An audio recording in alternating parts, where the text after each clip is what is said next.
sports books got LeBron James as the favorite to take home the MVP. You got Embiid, Joker, Knicks adult Slovenian son Luka, and KD all hot on his heels. So, Broussard, is it looking like a real possibility LeBron could win MVP in year 18? Oh, absolutely. As an official voter, as the only official voter on this panel, absolutely. All right. Look, it's a two-man race, and I go back and forth. 2.5, 3 weeks ago, I had LeBron. A week and a half ago, I had Embiid. Now I'm slightly more on LeBron. So those two are battling, and here's the edge for LeBron to me. Joel Embiid's missed 5 of their 25 games. He's on pace to play in an 82-game schedule, 65, 66 games. That's going to be too many to miss if LeBron keeps playing this well. LeBron's playing every game. He's leading the Lakers in, points, PER, assists, and he's like a half a rebound away from leading them over Anthony Davis. So LeBron is playing lights out. Right now, I'd say he's got the slight edge over Joel Embiid. Well, I don't have a vote because Broussard told the NBA not to give me one, but I'm fair on this. Last year, I argued it should be Giannis, not LeBron. This year, right now, it is unquestionably LeBron, and the only person who's close is Embiid. Steph's team right now is the 8 seed. Giannis is essentially ineligible after winning it 2 years in a row, fair or not. Durant's missing time, and Durant's been unbelievable, but he's missed a lot of time, even though it's not his fault. Jokic has been extraordinary. His team's currently the 7th seed. It is LeBron right here with the only other person in the room, Joel Embiid. But LeBron right now, Brandon, should be the massive favorite. Wow. Listen, this thing is wide open. Are we going to just gloss over Jokic? Really? Look at the last 5. First of all, Jokic started the season tormenting teams, averaging 27 points. But the last 5 games is the thing that we need to highlight. Like, he is stepping into his own right now. We're talking about 36 points per game. We're talking about almost 50. Okay. Can I jump in, please? I'm a little bit confused here. And, Nick, I know you like to make statistical salad. I'll throw out some stats, and next thing you know, you make a beautiful salad out of it. So I will give you these stats for the MVP of if LeBron is the MVP. He is 13th in points between Kawhi and PG, or sandwiched between those. Last year, Giannis MVP, he was 4th in points. He's 7th in assists. Last year, he led the league in assists, didn't get MVP. Now he's 7th. He's got 0.2 of an assist more than Draymond. He's 24th in rebounds. Last year, Giannis won MVP. He was 4th in rebounds. He's shooting 40% from 3. Good for him. The game's evolving, and he's very old. So maybe it's a narrative MVP. But those are the stats. No, it's not a narrative MVP. Can you turn those stats, which don't sound like MVP stats, into a salad? Turn it into an MVP salad. I don't see it. Yeah, he is the only guy in the league in the top 25, as you just listed, of all 3 categories, other than Luka and Jokic. Luka, his team is under 500, and you just gave it to me. You just said he was 24th in rebounds, and I went from there. 24th. So those are your numbers, buddy. So okay.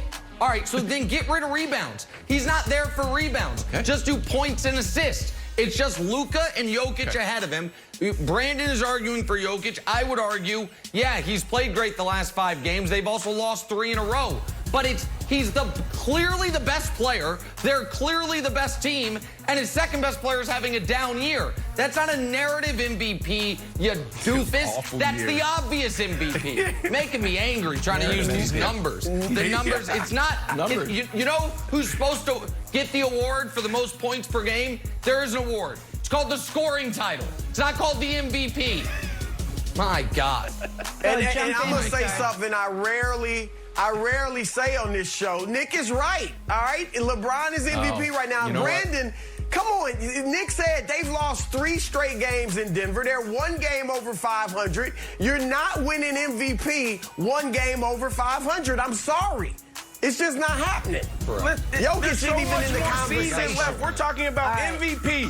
Who is having the best year right now? We got to move on. That's what MVP is about. Guys, there is a rumor out there that the Clippers, Broussard's Clippers, could make a blockbuster trade to try to go get Kyle Lowry from the Raptors. This from the Bleacher Report.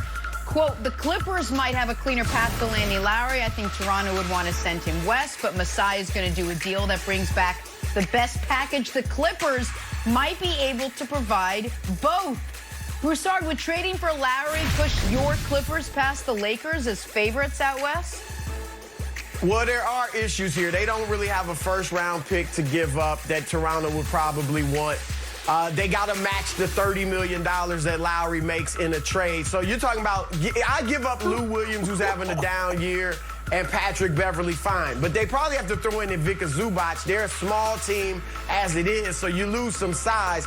But Lowry obviously has chemistry with Serge Ibaka, with Kawhi Leonard. They won the championship together. He could be that playmaker they need.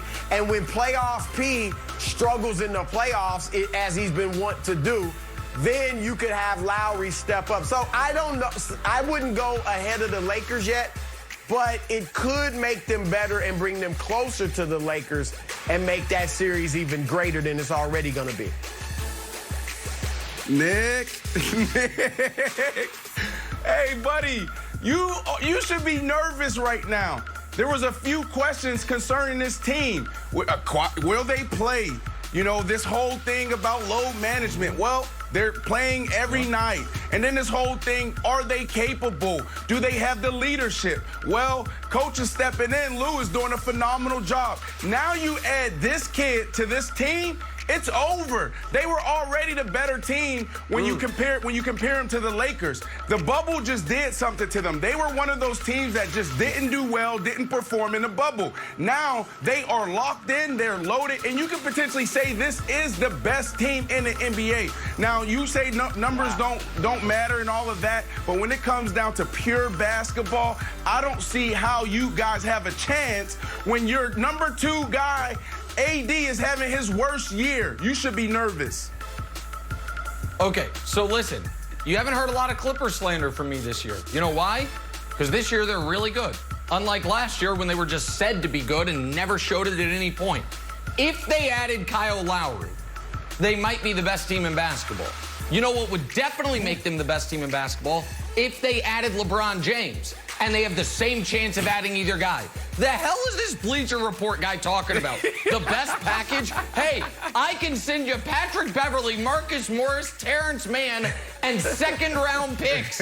You know, another team. By the way, the team that actually should trade for Kyle Lowry is the Nets. Kyrie for Kyle Lowry straight up. That would make the Nets better as well, but nobody wants to have that conversation. The Clippers have no picks, and they don't have anyone to trade. It's not happening, but it'd be great for them. They should trade for Steph too, Jenna. Steph would definitely help them. All right, speaking of See if they can get him. The latest topic of concern is Curry's playing time. Head coach Steve Kerr said after the loss on Monday, for me, for our organization, we're not throwing Steph out there for 40 minutes to chase wins. We got another game Tuesday. We want Steph to be playing at a high level for many years. So we're going to try to stay very disciplined and try to keep him at the 34 to 35-minute mark.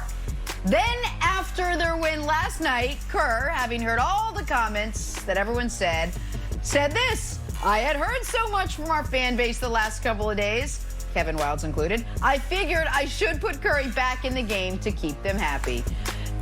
Chris Broussard, what do you make of how Kerr is handling playing time for Steph Curry? I love it. I think he's doing the right thing. Look, Steph is getting to show off and do his thing. Averaging 34 minutes in today's NBA is not abnormal, and they're not winning it this year. He knows it. Steph knows it. Yeah, they want to make the playoffs, but it's about the long game. Get Clay back next year. Get Wiseman more experience, you know, and stay healthy. And next year, make another run at a championship. Don't wear Steph out. He's got several years left, they hope, and that's why they're playing him 34 minutes a night. I totally agree. Don't wear him out after the arduous season he had last year of 5 games played. Folks, it's not called chasing wins. It's called trying to make the playoffs, which kind of is the point here. And the Warriors, listen, I don't think they should play him 40 minutes a night. But if he has to this year play 36 minutes a night so they make the playoffs, that's worth it. and Steph can handle it, Brandon. It's not worth it because the outcome is going to be that you lose. You get in and then you're out after the first series. His words was misconstrued. What he wanted to say was, look, we are champions. We know what it takes, and we don't have it, Wiles. That's what happened here. I agree. I think Steve Kerr was kind when he's like, look, I'm not going to Tom Thibodeau the guys and play him 45 minutes for a regular season win, but he's not going to throw Tom Thibodeau under the bus. Here's the other thing, though. Rather than counting Steph's minute, count the times he goes like this after a bad decision by Kelly Oubre. Ooh, that's what you really got to consider. Those are way up. Minutes might be down, but these are way up. Oh, that is hard to do in a Blazer.